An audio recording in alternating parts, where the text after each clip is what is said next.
Hello everybody, and thanks for clicking on our video. I'm Dagny and I'm here with my co-author, friend, and business partner, Beth Donnelly. Hi everybody. You guys know, because you're either our friends in person on social media or in business, that we do a lot of different things, including our radio show, Echoes of the Soul, which we're excited to say is in its 4th year on air, or you know us by our Journey of Joy children's book series, which we absolutely love, and you can check out on Amazon.com if you want, under either of our names as authors or as international best-selling authors, or under Journey of Joy children's book series. Or you may know us about some of our other joint or separate ventures. I provide some business and marketing services, and Beth and her husband are renowned recording artists in the Portland area and literally around the world, currently in the studio with their 3rd album. So some of you know, but others may not, that we also have a segment of our business called Matrix Empowerment Coaching. We do coaching on a variety of different topics, and we just, we asked a couple of weeks ago if people had some questions on some of these things that we do coaching on, and we got some really interesting questions in response, which was fun. We love hearing from you guys, and so we wanted to talk about a few of these things. One of the things that for example, that I'll get questions about is divorce and parenting stuff. And I've been asked by a few people, and in this recent round of requests for questions, how I was able to go through a divorce without being angry and spiteful in the process. And the truth is that it is possible to have a loving divorce where both parties are willing to literally lovingly release each other as an experience that was just meant to learn from and be temporary, even if that temporary is 20 years, is 30 years. Sometimes we are not meant to live forever with someone, and I know that goes against how some people believe, that better and worse and sickness and health and all of those great things means that you just stay together no matter what. And while I absolutely respect and honor that point of view, I don't believe that vow means that we need to be unhappy for the rest of our lives, nor should our spouses need to be unhappy. And so sometimes it just helps to speak with a coach about these relationships, to provide yourself with a space to kind of hear your own voice, to talk things through and gain perspective about why you're experiencing some of your stressors. Clarity is a really powerful drug, and I think that one of the things that Beth and I've talked about a little bit before is that that line, "You complete me," in the Jerry Maguire movie really messed a lot of people up, because honestly, just no. No, when you're looking to blame others and find our power and self-worth outside of ourselves, it will never serve us. Right, Beth? That's really true. And from the other point of view, looking in to a person that might be a friend who is divorced or getting a divorce, and it's really sometimes hard not to chime in with them on their complaints. "Oh, this is terrible, and he did this and that." However, I feel that it can be just like any other friendship, where you give a friend the space that they need to be who they are, but refraining from judgment of them or their relationship. So it kind of makes everything kind of up to what Dagny was saying, don't give away your own power, so that they don't have to do that and that you don't have to do that either. So I guess I'll head on to another topic, Dagny, and one of my favorite topics, of course, is the topic of fear, because I do deal with that a lot in coaching. And I get those questions from my performance students, whether they're singing or whether they're speaking or teaching. And fear of public speaking is really kind of up there in the 1 or 2 category of greatest fears, which is kind of amazing, but it is the case. And the question that I get usually is, how do I handle my fear? You know, I worry that people will not like what I have to say, or that I will stumble and just forget everything that I prepared. So I think that the answer starts with your ability to shift. And Dagny and I have talked a long time about how the opposite of love is not hate, it is fear. So in order to deal with this kind of fear, which is, you know, not the running away from a bear kind of fear, but the kind of fear that I just mentioned in that question, we need to shift from fear to love. So how do we do that exactly? Well, I think there are 2 steps to this. And one is to understand that fear doesn't help. It just doesn't help. Whether you're singing or speaking or giving a presentation in the boardroom or having a conversation one-on-one at a party. Number 2, we need to uncover the magic of choosing our emotional states. We get to choose. We get to say whether or not we're going to present with fear or we're going to present with love. In the case of music, my love of music oversees that for me. It overrides it.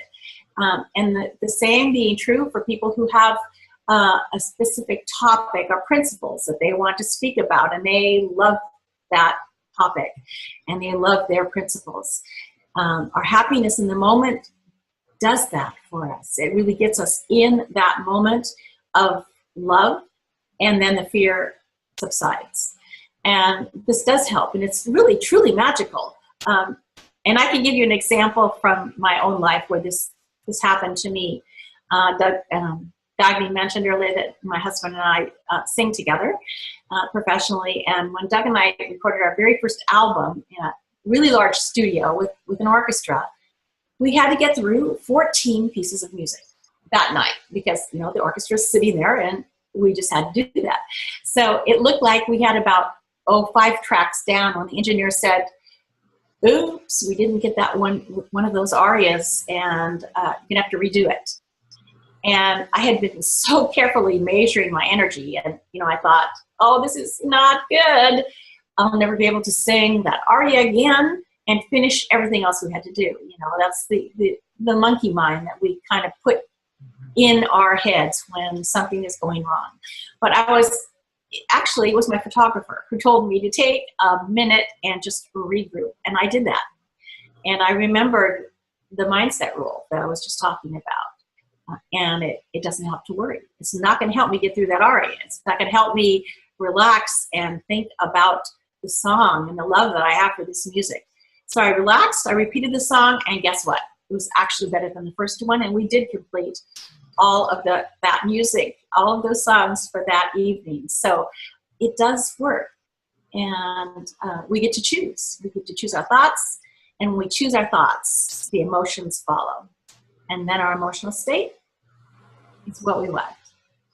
Yeah, and it, like you said, you said it was your photographer who kind of He did, yes. You that a little bit, and that's again, kind of the great thing about coaching is it doesn't have to be some epic, thing like you see in the movies. A small thing can really create a re-imprinting moment where we literally feel something differently and can move through an experience with a fresh eye. And somebody wrote to us asking about brain science and how coaching can make a difference in the way our brains work, and that really speaks to what you were just talking about. The bottom line is that I suppose that some of us have this kind of prison of limiting beliefs in our minds, and we're only conscious of about literally 5% of our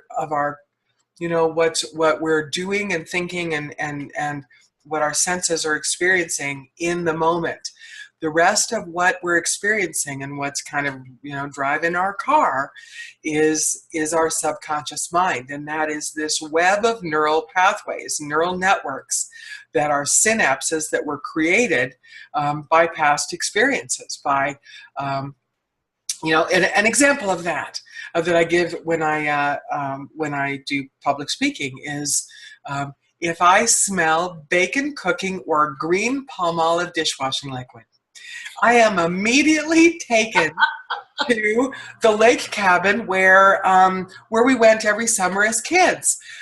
We used, for some reason, there was just always green palm olive dishwashing liquid as a scent that went with the bacon they were cooking for breakfast. It was, and that combination of scents takes me in. It's a neural pathway. It's a synapse firing, and there are many things like that that are not so fun, that can remind us of death or of a horrible experience that we had, or of an injury, or of something happening. And sometimes it's just not enough to rely on insights and positive thinking and doing affirmations and motivational, things and good intentions and willpower. Sometimes we just need to talk things over with a third party to understand what beliefs may have been handed us as kids that were never true for us, right? They were never ours, but we've literally formed our identity by them ever since. And so that's brain science. That's our creating these neural pathways in our mind that create our identity, create our beliefs, create our emotions around things that are not based on things that are occurring in the moment. There are tools to kind of identify what some of those things are, to release that energy. It's all energy in our body. Everything is energy. We could talk for hours about, quantum mechanics and everything being energy, and energy equals matter and all that groovy stuff. But the reality is that there are things like tapping or meditation or prayer. There are a variety of different things that different people may use as tools to shift that energy. Coaching is also one of those where you can just gain some insight about why we're feeling some of the things we're feeling right now. And it's pretty wild that often a conflict we're experiencing today goes back to some synapse that connected between the ages of birth and when we were like 7 years old. A lot of that goes back to those self-created fears that you and I were talking about, that we help people with in coaching, right, Beth? That you deal with folks in the coaching you do for performance coaching and things all the time. That's really true. Brain science is so amazing, isn't it? I mean, it has opened people's eyes, because if you are, for instance, always singing with a technique that does not work for you, you have established a neural pathway that's going to probably keep you going that way. But just the idea that we've become aware of these things through the science of the brain science phenomenon,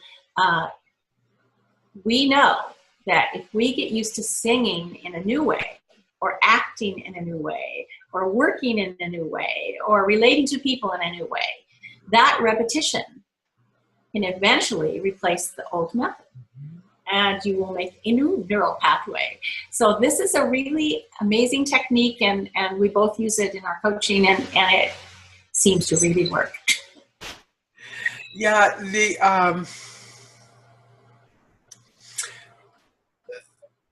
one of the things that you were just mentioning is something that we refer to in our coaching practice as alchemy, and it's alchemy is an interesting kind of terminology for that, where we've had a few clients bring to the forefront that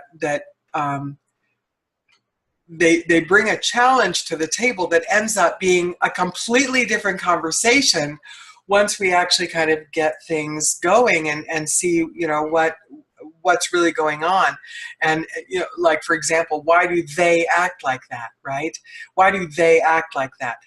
It often ends up being about our own paradigms of behavior and thought, our own perceptions, and the energy we're bringing into the room. If we assume they're going to be a jerk, then we walk in with our defenses up. We walk in with an energy that is not approachable. And, it can be read in our eyes, in our body language. We cross our arms, we stand differently. It's a fascinating thing.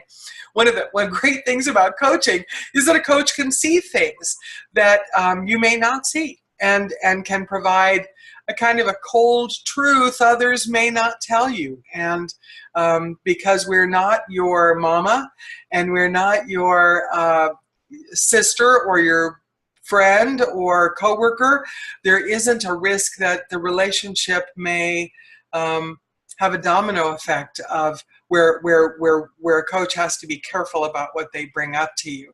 It's about being helpful in identifying those kinds of paradigms of thoughts and behavior, where a transmutation of our thoughts and behavior from one energy to another, like anger to even neutrality, is part of allowing that emergence of a different perspective of our experience. And sometimes it really only takes a slight shift to make all the difference in our ability to be free of an issue that's been bothering us. Sometimes, we think, why are they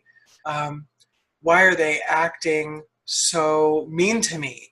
And the answer may be, after listening to someone speak about what's going on for a while, that other person isn't angry or mean.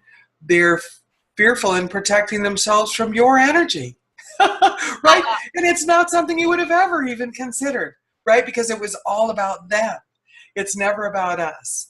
And so it's so much easier to be unforgiving and unkind, and because that's a defense that we have too, right? It is. I'm so glad that you went into alchemy from that last topic, because just understanding the power of changing the paradigms of our thoughts and behaviors is such an amazing attunement to what's going on in your life. So if you have and I know I had one of those labels, I'm not very good at math. That's what I had when I was a kid. I thought, no, I'm not good at math. I don't do math in public. This is terrible. I still have that. You still have that? Yeah. So, that was something I had to really change. Actually, when I got to college, I started taking a math class, and I was actually good at it. And I thought, why did I think all these years that I was so good at math? And somebody must have told me that, and Right. and probably I wasn't back in the day. Who knows? But it's something that imprints in your mind, nonetheless. So the labels that people, or even the IMs, are really those labels. I don't know why I'm afraid of the dark, for instance, or I don't know why I'm afraid of walking into a party or asking someone out on a date or singing on the stage.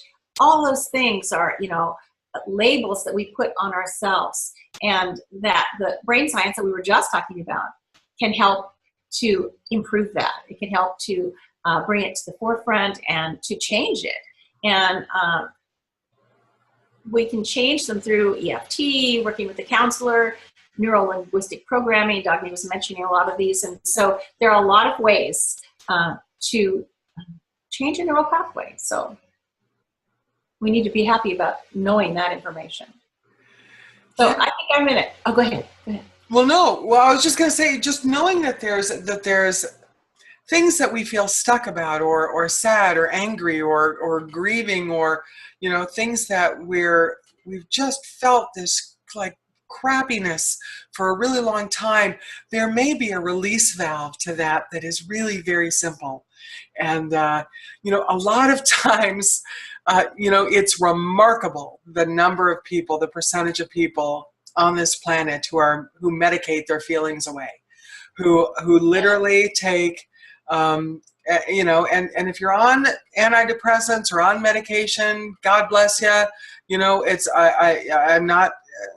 I'm not judging you taking medication, but I'm just saying that a lot of people are taking medication because they don't want to feel their lives, and being able to embrace the contrast of our lives can be can be some of the juiciness of the experience of being here in 3D, you know, in time and space, and the roller coaster that is what it's all about. Sometimes with our ability to feel amazing bliss needs to come next to feeling outrageous grief and pain and anger and sadness. And if we don't feel the latter, we also don't feel the bliss and the awe, you know, and the amazing, yeah, right, the amazing stuff that comes with life. And so you know, it's one of the things that I think is sad about kids too these days, is that I think a lot of times we tend to medicate our children for being childlike. And I hope that's something that our society will look at as that whole thing unfolds, you know, with the use of medication. We were talking about divorce. I was talking about divorce a little bit, and I think that rolls into parenting, and you know, relationship issues fold into parenting really, you know, organically. And our kids pick up not only our emotional energy around topics, when someone cuts us off and we start screaming and flipping them the bird and that kind of stuff, that's the energy that a child picks up and takes forward as, well, that's the right way to behave. That's the way we behave in our family. That's because you know, they see us as the thing to mirror, right? And I used to work for a counseling agency for quite a while. That some of the children's counselors would just shake their heads, you know, and talk about how the parents would want to do kind of a drive-by and throw their kids out the door and say, "Fix my kid," right? If the child was having behavioral issues, and there are so often family dynamics to a child's behavior that are important to be considered. And so, you know, again, that kind of all goes back to brain science and the I am the being told that we're not good enough as a kid. We may not even remember that kid on the playground told us we were ugly, or that teacher that said we couldn't, you know, we weren't good enough in math, or the parent that said we were the shy one. We may not even remember those moments, but yet they create that synapse that fires in our head from when we were 4 to when we're 40 to when we're 84. It becomes an identity. And that's one of the things that our books, our children's book series literally is kind of coaching of kids as well, because it's all around the I ams, and I am enough, I am brave, I am unique and awesome, and I am great. And those are, going back to the brain science and the fear issue that Beth, that you were talking about.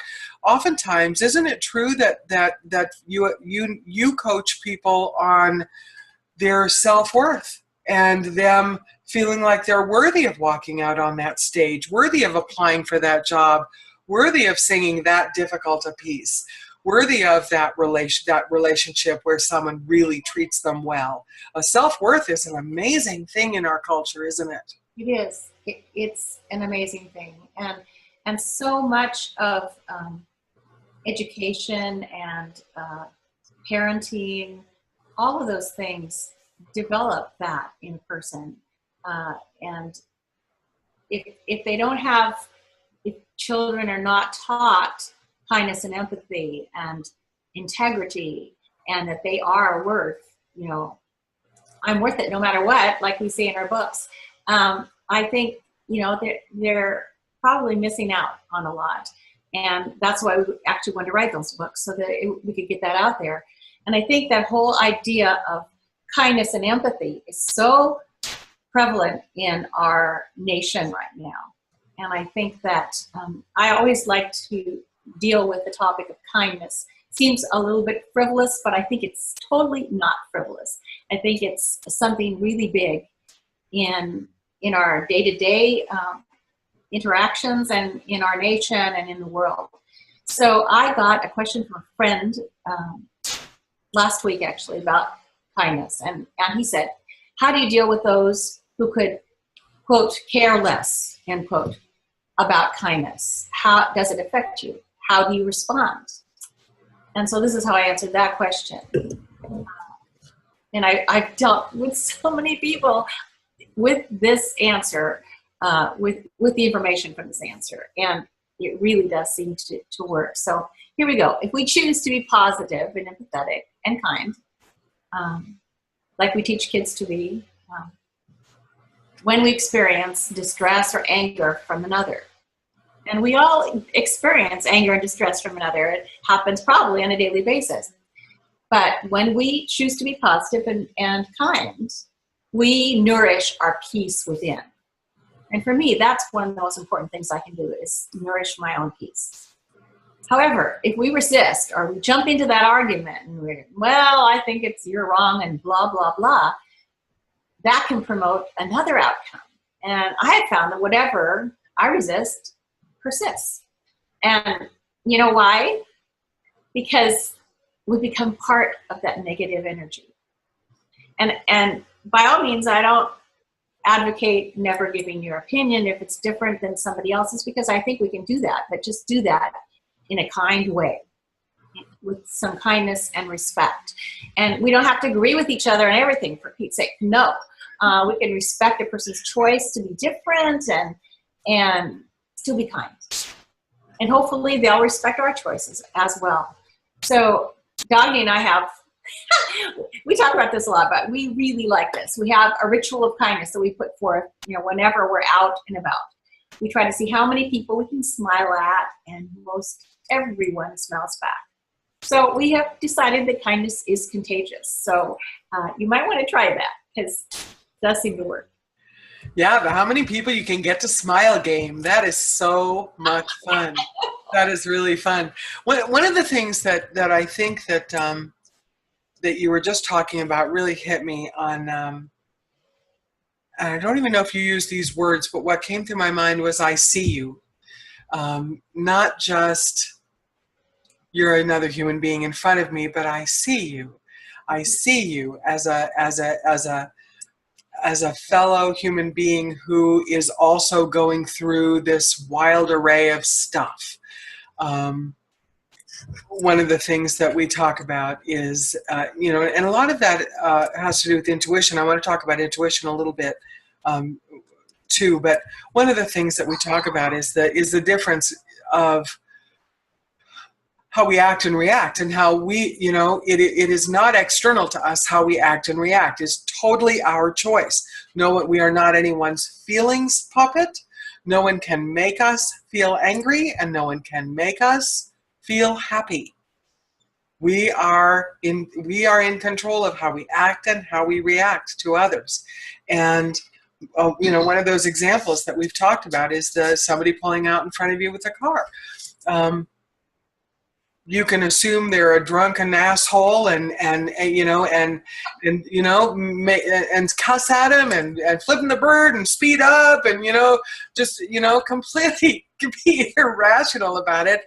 Or you might consider some empathy and think, wow, I hope they're okay. I hope that, they didn't just find out they have a leukemia diagnosis. I hope they didn't just find out their dad died. There are things that go on with all of us, that we're not in this little myopic cocoon of experiences where we're the only ones who have contrast in our lives. Everyone does. And everyone is reacting to what's presenting. They may have just, someone may have just gotten fired. It's compassion and kindness are an amazing thing. And I think a lot of that kind of goes full circle back into intuition,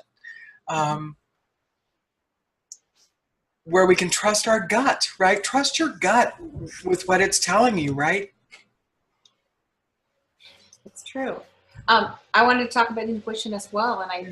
But before we do that, as you were talking, I felt like there was this lead into relationships a little further, because in working with groups, here's a question that I get so much.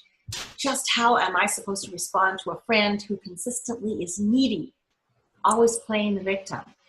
And we probably all have friends like that. You know, oh gosh, this has happened today and nobody likes me. And oh, wow. So, you know, but I'm just not being appreciated. Right. And it just happens all the time.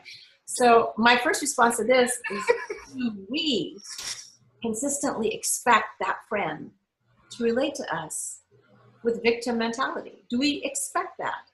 And I think a lot of times we do. Oh, here they come again. You know, get ready for this. And if you think that this is going to happen all the time, you may be attracting that part of your personality. And, you know, I've tried to do something that's just the opposite many times. And I found it to be really good. If instead you take responsibility for the energy you bring into the situation, into that relationship, whoever that person may be, you may be totally surprised if you focus on the good aspects of that person. And we all have good aspects. So find something about that person that you really admire, that you really like, and focus on that aspect. You may attract those characteristics from them when you are together. And to me, that just feels magical, you know, because it actually works for me. If they know that you're not a vibrational match to their victimhood, they're probably not going to choose you for their pity party. So, you know, right. They'll just stop calling you to talk about that stuff because they're not getting the payoff, right? They're not getting the payoff of yeah, poor baby. Yeah. That's funny. That's funny. Well, and I think, you know, that's, boy, it's so important, right? That whole energy we bring into the room thing. And I think oftentimes, most often, I think we're not even aware of it. We're not even aware that we're doing it, which is, again, why having a coach to talk about our challenges can be so illuminating, because it's a third party who isn't living your life and doesn't know, you know, some of the drama in the background that isn't part of the underlying cause to Yes. the effect. And sometimes being able to just see things at face value can put a different face on it for somebody, and it's that's really fun. Yeah, it totally is. Yeah. And so moving back into intuition, where I know you were starting to go. Here's a question that I just got last week for intuition. And it was, what is intuition anyway, and how do I use it? And you know what? It's a good question. And the follow-up question to that they asked was, any way to measure progress? That's a really good afterthought. So this is really a big one for me. I mean, I love intuition. I'll describe what I think it is. My intuition is my direct connection to source energy, to God. And I use it in this way. If I tap into how I'm feeling, I am opening up. I'm open to hearing the voice of the divine and the voice of my spirit. And I really feel that the connection is in my heart. I know what's right for me. And you guys out there, everybody else, must discern what's right for you. So it's a very personal thing. And the second question there, any way to measure progress? For me, I measure my progress by my emotions. Emotions are my barometer. If I feel good inside, I look at my thoughts and my actions, and I know what caused it. I'm thinking this stuff, and I'm feeling this way, and that's why I feel good inside. In the same way, if I feel distressed, I do exactly the same thing. I look at my thoughts and my actions, and I know what caused it. And I'm thinking, oh, well, I was thinking of that thing that happened like years ago. Why am I thinking of that still? And it's causing me havoc. And of course, you have the option to think a different thought and feel differently. Think and feel. I mean, it really is an easy shift if you practice it. Right. Sometimes it just takes a coach to, you know, put you in that direction. And Right. for me, this is such a helpful tool in discovering, the thoughts and actions that will attract a happy life for me. I know, well, if I go down that road, it's not going to be too cool. So it's better for me to think these happy thoughts. It's one of the most fascinating questions, I think, is when was the first time I had this feeling? When was the first time I had this feeling, right? When was the first time I had this feeling? It's meridians, energy being blocked, energy being blocked. I know that some of you watching may think that's just some crazy woo-woo shit right there, that the whole energy meridian system thing, chi and energy blockages and stuff like that, and that's cool. That's all right. Whatever works is what we want to do, right? To create a more joyful life for ourselves. But boy, when was the first time I ever had this feeling is an interesting exercise it's an interesting question to ask. Intuition is I think so just innately fascinating in that it can be confusing, I think, for folks who don't consider intuition very often, that intuition comes to us in a different place in our body than thoughts do. And so if I'm overthinking everything and overthinking everything and overthinking everything, but I have this strong feeling about it, that feeling, thoughts, based on those synapses firing in our mind from our experiences, are up here. This is where we feel those. Our intuition is right here. It's in the heart solar plexus area. That's where it comes to us. And if we're getting thoughts in our solar plexus and in our heart in this area, which is called a dantian, but that is intuition. That is a direct connect. That's a direct connect with our spirit and our soul and God and source energy and whatever you want to call it. And if you trust that, if you just cut this off for a second and focus on this, that's why meditation is so juicy, everybody. If it's one of the things that both Beth and I teach in coaching is meditation. And meditation is the strongest soul vitamin you will ever take, because it literally, if you say I can't meditate, you just haven't tried it, in a way that serves you yet. And if you just focus on your breath, if you focus on your breath and your heartbeat, right, you're focusing on this area, and it takes you out of your mind. It moves your blood from focusing on your head to focusing on this area, and it literally brings you to just focus on your breath, focus on your heartbeat, focus on your breath, focus on your heartbeat. If your mind wanders, just come back. Just it's okay if your mind wanders, just come back and focus on do it for 5 minutes a day. And I swear to you, your life will change, because it will literally connect you to your purpose and your soul and your values and what's important. It will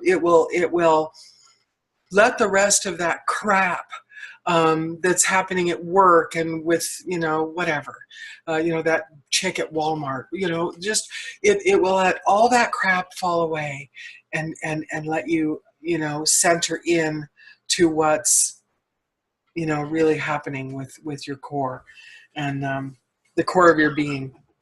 I totally agree, and I think that if you have a ritual in the mornings, like you said, 5 minutes, something that will just nourish your spirit on a continuing basis. I mean, if we didn't do things, we brush our teeth, we wash our face on a consistent basis, we need to nourish our spirits too on a consistent basis. And I find if I don't do those things, I really feel different. And like Dagny was saying, and I was saying, the feeling is where the intuition is. So it's really important to get that daily dose. I like what was that? Vitamin? Full vitamin, I think. It just came to me. Full vitamin for sure. So okay, so yeah, it's that nourishing thing, right? It's It's literally providing yourself with nourishment. It's like if all you ate was cheesecake. You know, there's different kinds of cheesecake, right? There's turtle cheesecake with chocolate and caramel and nuts, and there's cherry cheesecake, and there's plain cheesecake, and there's New York style, and there's all different kinds of cheesecake, right? But eventually you're going to even though there's a variety of that, you're going to feel toxic. Right? It's that, what are you nourishing your life with? And that cheesecake can be analogous to crappy thoughts and crappy experiences and focusing on things that don't serve us to be joyful. If we're just constantly talking on the phone with our sister who's always bitching about whatever, you know, I mean, just, you know, if you're feeding your soul crap. You know if you are. Just like you know if you're feeding your body solid sugar all day, you feel toxic. The same is true with your soul, and you can feel it. And so, you know, it's Beth and I would just really like to encourage anybody that would like some more information, would like some to expand their world a little bit in these areas that we've been talking about. Intuition. Would you like to learn more about your intuition, about how to, you know, take some responsibility in your relationships, to allow those to unfold in a more healthy, beautiful way, to learn about how to you know, to use alchemy to retrain your brain so that you're, you know, that you're actually feeling things differently, this kind of stuff. Gratitude and joy, right, Beth? Right. You guys can contact us at the link. There's a link below this video, and we would love to hear from you, and we would love to work with you.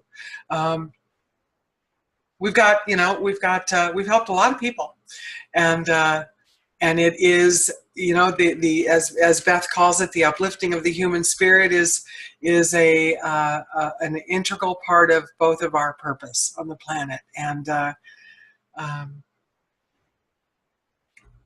It definitely is. It definitely is. The uplifting of the human spirit has been, you know, kind of my purpose. And I know that's also another question people ask us all the time.